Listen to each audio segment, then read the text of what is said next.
जय शिवराय मित्रांनो, आता आपण मागे बघत आहोत तो आहे जणीचा डोंगर किंवा जननी पर्वत।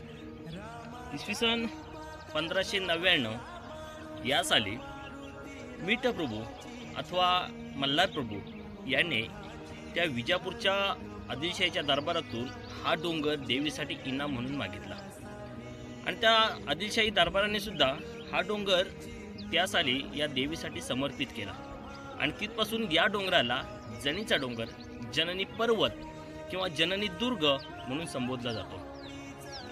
ही जी जननी माता आहे ती चांद्रसेनीय कायस्थ प्रभू समाज ह्या बांधवांची ही कुलदेवत आहे। दरवर्षी माघी पौर्णिमेला इथे मोठा उत्सव साजरा करण्यात येतो। अनेक बळीसुद्धा इथे दिले जातात। अष्टभुजा नारायणीची महिषासुर मर्दिनीच्या स्वरूपात इथे मूर्ती आहे या डोंगरावर, जे देऊळ आहे ते।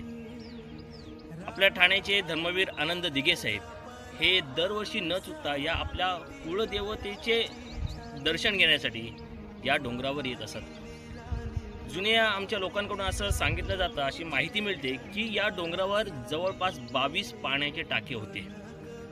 श्री केदारेश्वर आणि जननी माता आणि देवी पद्मावती अशी 3 वेगवेगळी स्वतंत्र मंदिरं या डोंगराच्या माथ्यावर आहेत। कधी आपल्याला वेळ मिळालाच तर या जननी मातेचं दर्शन घेण्यासाठी नक्की या, या केदारेश्वराचं दर्शन घेण्यासाठी नक्की या। आपल्याला एक वेगळं प्रसन्न असे भाव, एक प्रसन्न असे तरंग आपल्या मनात उठल्याशिवाय राहणार नाहीत। जय शिवराय।